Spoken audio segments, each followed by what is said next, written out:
Hello there. What's going on, guys? Welcome back to the channel today. It's your boy Ellie Moses, your 21-year-old law film student here from Sydney, Australia, today bringing you a movie review, and it feels good to be watching a new film. Weekly releases now are good. Unfortunately, I am still in lockdown here in Sydney, so I am unable to attend the theaters, and I am really disappointed I couldn't see this film in the movies. I had to HDMI from my laptop to my TV and watch it. It wasn't in the best quality, and it's such a shame because when I was watching the end credits of this film, I saw it was shot in IMAX, and I'm just like, damn, this was made for the theaters, man. And it's just so unfortunate. I hope we get out of this lockdown as soon as we can, and I want to go back to the theaters because I usually go to the theaters 2-3 times a week, watch new releases, whether it be superhero film, drama, indie films. I don't care. I love going to the movies, and I can't do that at the moment. But I am here to bring you a review for the Suicide Squad, James Gunn's take on the Suicide Squad, and the reviews have been flooding the internet. So hopefully I can bring you a fresh, new perspective. Going into this film, I saw the first trailer that came out last year. That's it. I did not watch any of the new trailers. I stayed away from it because I've been trying to do that lately with a lot of films. I saw the first Venom trailer, staying away from the second one, so I want to surprise myself when I go into the film. And boy, was I surprised going into this one. I haven't seen the other trailers after viewing this film. So yeah, I was really caught off guard by the violence and gore. This film is gore galore. Like, I saw a lot of people, in particular one reviewer, say, oh, the gore was so bad, I had to like turn away from the screen at some point. And I guess when you watch so many action films and like international films like The Raid, for instance, like you sort of become like used to the gore and it becomes mind-numbing. And there are some inventive kills in this film. There's a great scene with Peacemaker and Bloodsport where they're sort of competing with each other to see who can get the most creative kills. And I just found it so entertaining. And that's what I describe this film as. It's absurdly entertaining. The characters are great in this film, and it's sort of like Game of Thrones, and I love the unpredictability in this film in terms of the characters. I remember going to watch Game of Thrones for the first time, and someone was telling me, don't take a liking to any character because they're probably going to die. And this is what this film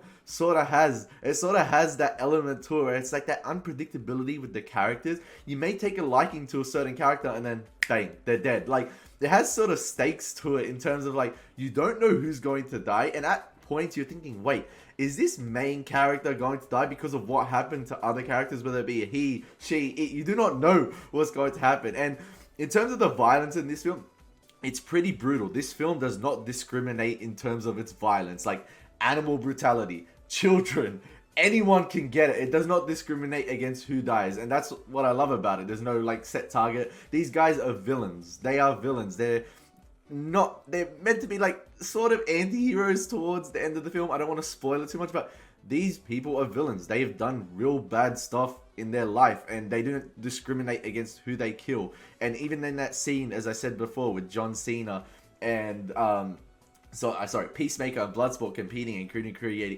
doing creative kills, there's a reveal at the end of that scene, and you're like, oh crap, like, damn, like, oh crap, like, it does not discriminate against who dies in this film. And that's what I loved about it, because you don't know who's going to die. It's just that element of unpredictability. And some of the dialogue in this film is fantastic. Like, as I said before, the chemistry between the characters, they are so different and unique in their personalities, and that when they interact with each other, it's entertaining to watch. I wish there was more of it, because this film is 2 hours and 12 minutes long, and I do feel it drags a bit. I feel like you could have spent more time with the characters, bouncing back and forth with each other and telling these quirky jokes, because they do land most of the time, and it had me chuckling and laughing a lot. And especially Jai Courtney in the beginning of the film, because he's Australian and Captain Boomerang, and his Australian accent and some of like the delivery and swear words, because it's like in an Australian tone, I always laugh, and it's fantastic seeing it like in a Hollywood American film.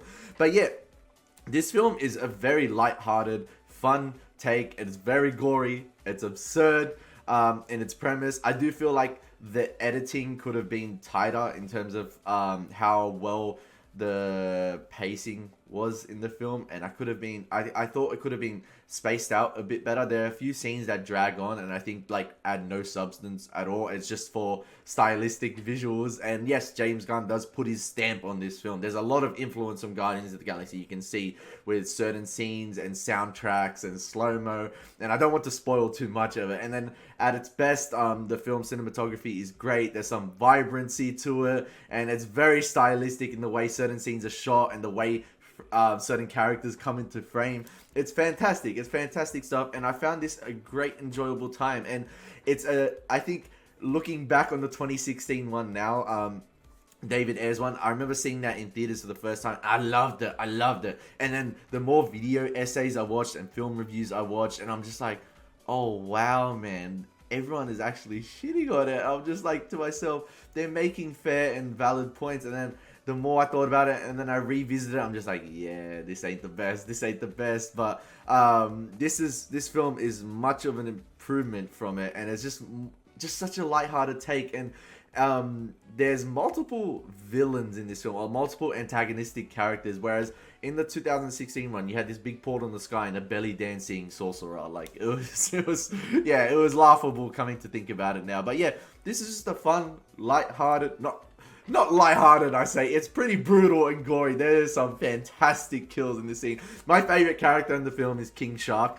I'm just a sucker for Shark. I'm completely biased, and voiced by Sylvester Stallone. Like, it's fantastic. He's adorable. I know I'm saying it about a man killing, eating shark, and he has some brutal kills in this film, but yeah, he's absolutely adorable with the way his posture is. And I know some people were complaining about the look of King Shark after the first trailer compared to the comics, but he's great in this film, and I took a liking to so many characters I've never heard about, and that's what this film does best. And James Gunn has handled these characters really, really well, and I do think it's a solid improvement from the first film. And I think I will be purchasing this on 4K just because of the quality. I just watched it now. Like, I don't know how long I'm going to be in lockdown for, so you bet your bottom dollar when this comes out in 4K, I might be getting the Steelbook as well, because I think James Gunn might put a little creative input with the 4K Steelbook as well. But yeah, in terms of a ranking, guys, I'm going to give the Suicide Squad the rank of Jedi Knight. Yes, solid, fun, entertaining film.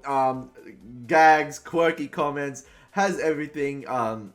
And yeah, I do think it's a solid improvement from the first film. I don't think it's as groundbreaking and amazing as some people made it out to be, but it is fun. I had a blast with it. And yeah, that's all I can say. As always, stay tuned for my more noob reviews. My first time watching certain films. I'm finishing the Evil Dead series and then making my way to Candyman. So as always, guys, take care. God bless and peace.